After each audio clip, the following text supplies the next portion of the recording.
Dear friends, this video will change your perspective on the world. He will open his eyes for the realities that many prefer to ignore. After watching, you will feel the weight of the truth. If you are someone who cares about human rights, subscribe to this channel, like this video and write "Justice to all" comments. We will talk about the Uyghurs Muslims in China and how the government, Chinese, has treated this people. China implemented severe policies against this minority, and what was the result? Despite all attempts to suppress the Uyghur identity, your culture and faith persist. So if you believe in the strength of the human spirit, watch this video until the end. We are in 2017. It seemed that China would continue its unstoppable rise as global power. During this period, the Uyghurs Muslims in Xinjiang, they began to face an unprecedented oppression. Possessing the Qur'an has become reason of suspicion. Even using basic religious expressions was considered sign of extremism. Mosques have been closed, destroyed, or transformed into cultural centers or government offices. Friends, there were over 24,000 mosques in Xinjiang before 2017. During this period, the government started a relentless campaign to control and limit Islamic practices.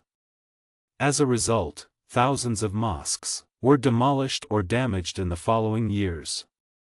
Those that remained open, they were under rigorous vigilance. At that time, to manifest his Islamic faith in Xinjiang was to risk being sent to the government called educational and vocational training centers. If any sign of religious devotion were found in a house, such as rugs of prayer or religious texts, whole families could be separated. All family members were subjected to intense interrogations. Friends, the authorities feared that the Uyghurs would preserve their religious identity, so they were forced to abandon their practices.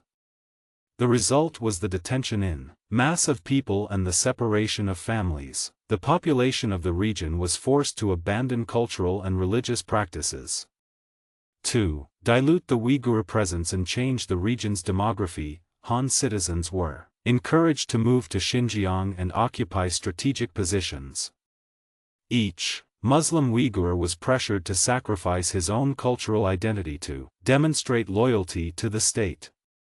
So now you understand reality. You might think that after so much persecution, the identity and faith of the Uyghurs should have been erased from the face of Xinjiang. Friends, we want to clarify that, after so much oppression, there would hardly be a people who could maintain their identity. But Uyghur faith and culture are like resistant plants, the more they try to cut them, but they find ways to flourish and renew themselves.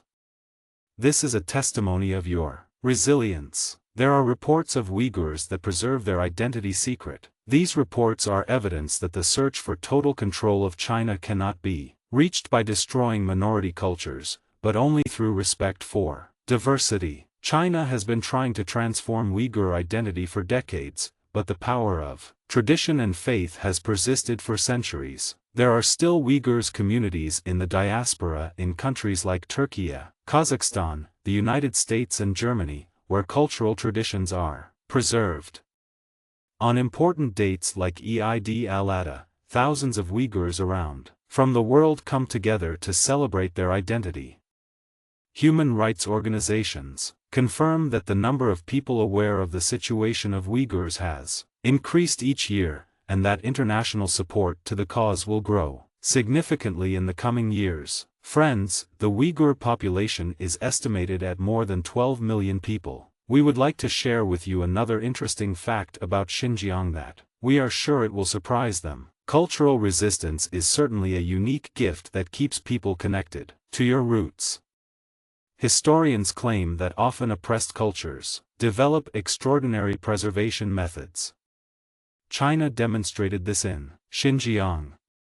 This incident happened in 2018. The region was under intense system of surveillance and control. The government imposed severe prohibitions on Islamic practices and language teaching, Uyghur. As a result, people began to believe that there was hope for your culture, At this time, a former deputy from a re-education field shared his experience in a secret interview that came to me. I'll report your words exactly as he told me. They were in a field in Kashgar, and he said, "Everything I saw, I will count on my own words." He said, it was that day. Said to my companions, "If we start resigning our faith, the government here will transform all our traditions into distant memories. There are only a few seniors in our community that still know our old songs and stories." Hearing this, I was very surprised and wanted to know how these traditions were being preserved. My companions explained to me their methods and I started my investigation. With some difficulty, I discovered a secret system of cultural transmission. When I arrived, I realized that even in the more restrictive situations, culture found paths to persist. After discreetly questioning some people, I discovered that there was a network of families. The man I interviewed did not find an answer to his question.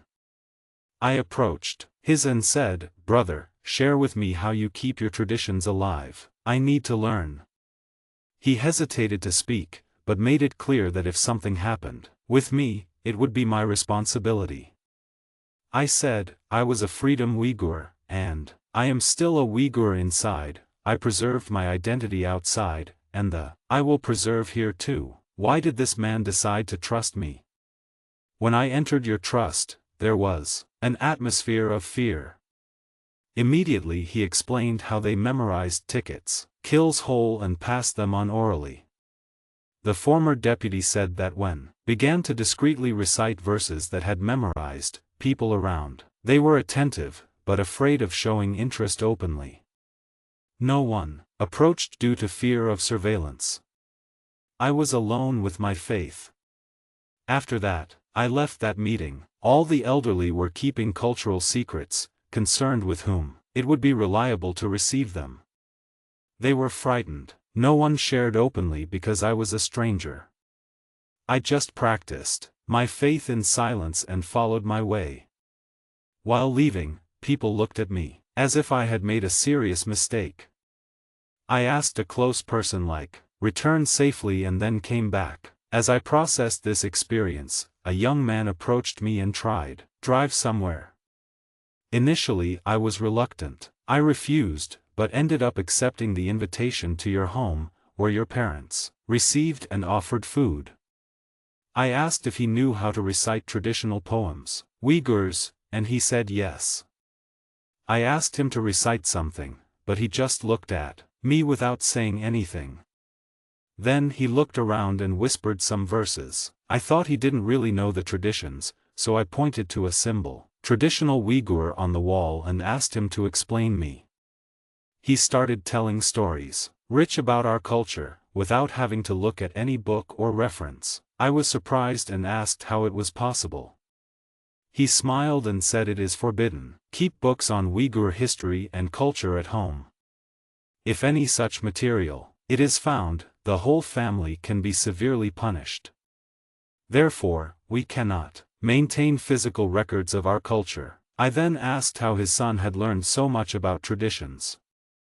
To my surprise, he replied that there are many elders in the community and we sent our children discreetly to learn from them.